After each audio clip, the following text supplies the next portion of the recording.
Блеки, много се радвам отново да те чуя. Веднага задавам най-важния въпрос. Как върви възстановяването ти от проблемите с гърба от преди 2 години? Доколкото видях клипове от последните изпълнения на групата, нещата изглеждат супер.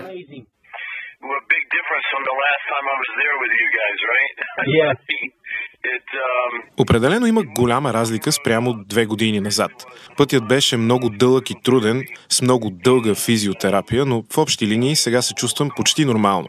Казвал съм и преди, че проблемът се влоши от намесата на един доктор в Испания, който ми разказа играта.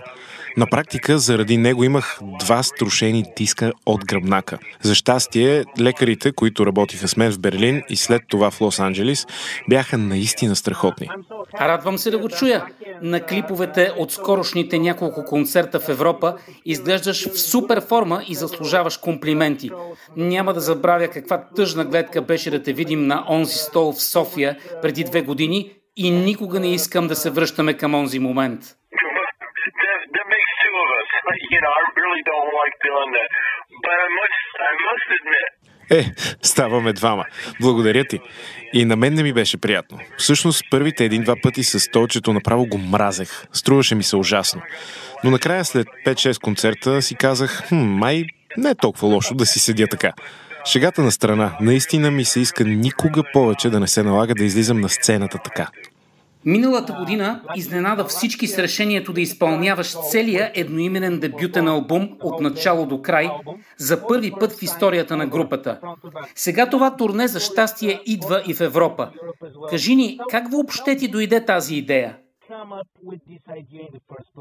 Well, it seemed like I thought it was a good idea, but I wasn't really sure if it would work or not because... Струваше ми се добра идея, но не бях напълно сигурен дали ще проработи. Защото след толкова години албуми имам толкова много хитове, от които да се получи един сетлист с най-доброто. А не бях уверен, че всички парчета от дебюта, изсвирени едно след друго, биха стояли равностойно с останалите хитове. Обадих се на няколко промоутъри да поискам мнение и всички те харесаха идеята, но все още не ми се искаше да повярвам. Повярвах едва в момента, в който изпълнихме тези парчета за първи път пред публика и видях реакцията на феновете. Който и да е артист, никога не би могъл да види или чуе изкуството си по начина, по който го правят неговите фенове. По тази причина никога не взимам такива решения прибързано, защото знам, че трябва да се съобразя и с друго мнение, а не само с моето. Ако съм знаел по-рано по какъв страхотен начин ще реагират на това шоу феновете, никога не бих чакал толкова дълго, за да го направя. Можеше да го направим още преди 15 години за 25 годишнината на албума. Това, което казвам на феновете в края на концертите е, че съм щастлив, че те имат възможността да видят това шоу, защото въпреки, че не обичам да говоря толкова категорично, има доста голяма вероятност никога повече да не видят точно това шоу с този сетлист. Така че възползвайте се, докато имате тази възможност. За нас това е велико изживяване и реакцията е страхотна. Всъщност, не за първи път правиш нещо подобно. Спомням си, когато изпълнявахте целия The Crimson Idol преди години. Каква е разликата лично за теб, когато сравняваш изпълненията на живо на тези 2 албума? Well, as you know, the Crimson Idol is a very different kind of mindset, where you would be mentally, emotionally. It's a very different kind of record. Както знаеш, The Crimson Idol изисква тотално различна нагласа. Много е различен като емоционален заряд. Докато дебютът буквално те пренася в капсула на времето, точно в 1984. Ясно е, че има страшно много фенове, които не са били дори родени, когато за пръв път сме свирили тези парчета, преди 40 години. И никога не са виждали това шоу и това 80-тарско усещане. Това не е просто някаква носталгична препратка, а искаме наистина да пренесем феновете точно на онова място. След като излязохме с този сетлист, първите няколко пъти видяхме реакцията и емоциите на феновете и след това говорихме с тях. Разбрахме, че е нещо добро. За мен ефектът е по-силен, отколкото някога съм подозирал. През последните няколко турнета правите нещо уникално. Даваш възможността на феновете да си платят за специален VIP пакет, с който те не просто получават снимка с групата и автограф, а възможността за среща с теб, на която лично да ти зададат каквито искат въпроси.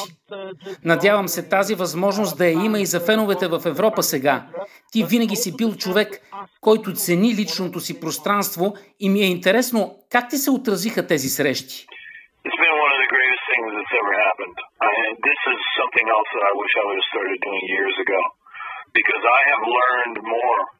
Това са едни от най-ценните и стойностни моменти, които съм преживявал. Това е още нещо, което много ми се иска да бях започнал да правя още преди години. В началото, когато са ми идвали такива идеи, не знаехме как да го направим и гледахме какво правят другите.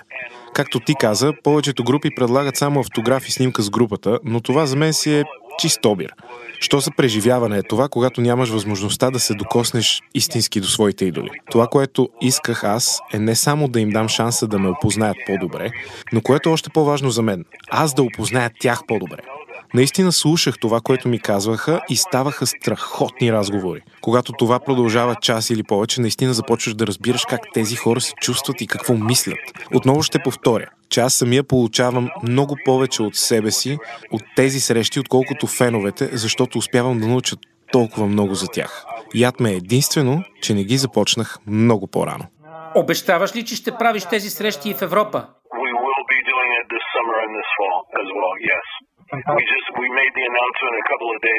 Разбира се, и през лятото, и през есента. Просто анонсът излезе едва преди дни, така че гответе се. Как върви автобиографията ти с твоя натоварен график? Точно от този отговор се страхувах. Everybody says when, and I said, well, I'm hoping maybe a year from now it'll be finished and ready to go.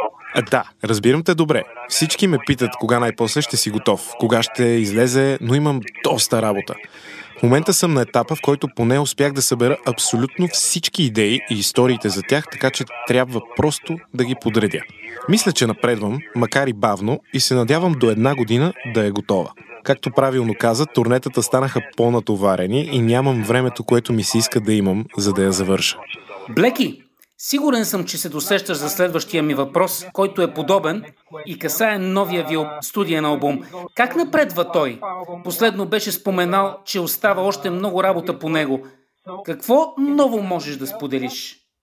Not really, because as we were saying, the tour schedule has been so crazy. За съжаление не много, по същите причини. Трябва да завършим турнето, а след като свирихме в Северна и Южна Америка, сега до края на годината ще сме в Европа. Така че това отнема наистина доста време. Дано до година намеря време и за книгата, и за новия албум. Знам, че си перфекционист и няма да издадеш нищо просто ей така.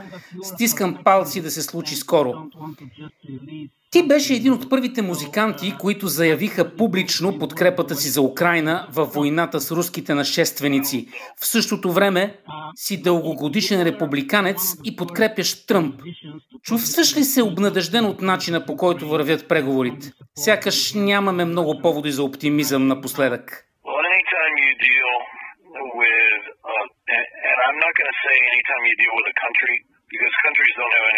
Знаеш ли, моята позиция всъщност нямаше нищо общо с руските ни фенове. Всъщност, една от най-големите фенски общности на Wasp е в Москва и там правехме уникални концерти. Така че да загубим това място и тази аудитория беше сериозно решение за мен. Знам, че обикновените хора там не са съгласни с това, което се случва, но няма как да се противопоставят на управлението. Надявам се преговорите да сложат край на това, защото не искам да виждам страданието на украинците. Руснаците също страдат от действията на управниците си, но няма как да ти кажа нещо друго без кристална топка. Това, в което вярвам, е доктрината на Роналд Рейган. Мир чрез сила. Дано се стигне скоро до спиране на тази война. Wasp ще бъдат един от хедлайнерите на тази годишния Медалидаре Рок Фест на 12 юли. Ще има ли разлика между фестивалния ви сет-лист и този на самостоятелните дати?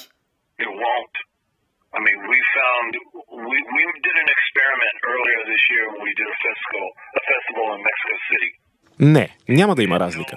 Преди няколко месеца експериментирахме на фестивала в Мексико Сити, защото не бяхме сигурни дали този сет-лист ще проработи на фестивал.